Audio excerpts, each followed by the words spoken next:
دہلی کی مٹی ہمیشہ علم و ادب کا گہوارہ رہی ہے۔ اسی سرزمین پر ایک دینی اور علمی خاندان میں 1780 عیسوی میں ایک ایسا ستارہ طلوع ہوا جس نے علم، قلم اور قوم کے وقار کو نئی روشنی دی۔ یہ تھے مولوی محمد باقر۔ آداب ناظرین، میں ہوں آپ کا میزبان محمد فرحان فضل اعظمی اور آپ دیکھ رہے ہیں MCJ مانو کا ڈیجیٹل پلیٹ فارم ستارے صحافت۔ ناظرین، مولوی محمد باقر کے والد مولانا اکبر دہلی کے مشہور و معروف عالم دین تھے۔ ان کے اجداد کا تعلق ایران سے تھا۔ وہ جو لکھتا تھا قلم سے روشنی کی داستان، وقت نے اس کے لہو سے لکھ دی اپنی داستان۔ مولوی محمد باقر نے اپنی ابتدائی تعلیم اپنے والد محترم مولانا اکبر سے حاصل کی۔ اس کے بعد وہ دہلی کے نامور عالم دین عبدالرزاق کے شاگرد بنے۔ 1825 میں انہوں نے دہلی کالج میں داخلہ لیا اور تعلیم مکمل کرنے کے بعد وہیں تدریس سے وابستہ ہو گئے۔ طلبہ ان کے درس سے اس قدر متاثر تھے کہ اپنی کلاسیں چھوڑ کر مولوی محمد باقر کے لیکچر میں شامل ہوتے تھے۔ بطور معلم ان کے خدمات کے اعتراف میں گورنر جنرل نے انہیں خلعت اعزاز سے نوازا۔ 1828 سے 1834 تک وہ دہلی کالج میں پڑھاتے رہے۔ پھر کچھ عرصہ کلیکٹری کے ماتحت ملازمت بھی کی، لیکن ان کی طبیعت میں جوش، ولولہ اور ادبی ذوق تھا۔ وہ صرف مدرس نہیں تھے، وہ قلم کے مجاہد تھے۔ 1836 میں جب اخبار پر عائد پابندی ختم ہوئی تو 1837 میں انہوں نے دہلی سے پہلا اردو اخبار جاری کیا، دہلی اردو اخبار۔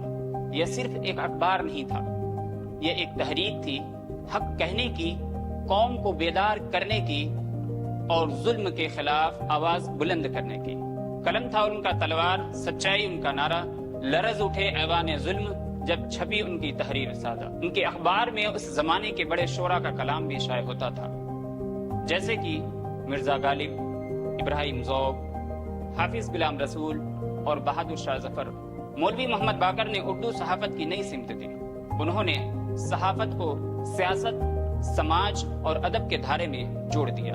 پھر 1857 کی جنگ آزادی شروع ہوئی۔ مولوی محمد باقر نے اپنے اخبار کو مجاہدین کی آواز بنا دیا۔ وہ بے خوف ہو کر جنگ کی خبریں شائع کرتے، انگریزوں کے مظالم کو بے نقاب کرتے اور عوام کو حوصلہ دیتے کہ یہ وقت غلامی کا نہیں، آزادی کا ہے۔ انگریز حکومت ان کی بے باک صحافت سے بوکھلا گئی۔ انہوں نے انہیں غدار کہا، لیکن قوم نے انہیں مجاہدین آزادی کا لقب دیا۔ انگریز حکومت نے انہیں گرفتار کیا، مقدمہ بھی انگریزوں کی عدالت میں چلا اور فیصلہ بھی انہی کا تھا۔ 77 سال کی عمر میں انہیں نہایت سفاکی سے شہید کر دیا گیا۔ قتل باقر نہیں، قتل صداقت ہوا۔ قتل باقر سے وطن میں بغاوت ہوا۔ وہ بر صغیر کے پہلے صحافی تھے جنہیں قلم کی طاقت پر شہادت نصیب ہوئی۔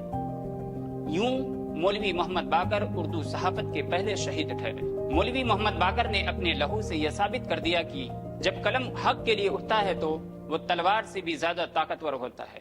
قلم کو اپنا ہتھیار بنا لو اے نوجوانوں، یہی باقر کا پیغام ہے، یہی ایمان ہے۔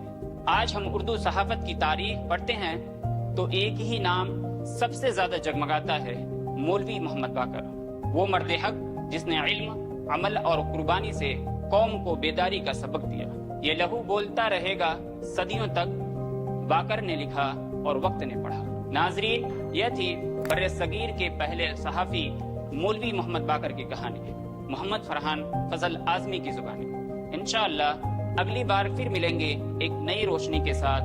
تب تک کے لیے اجازت دیجیے، خدا حافظ۔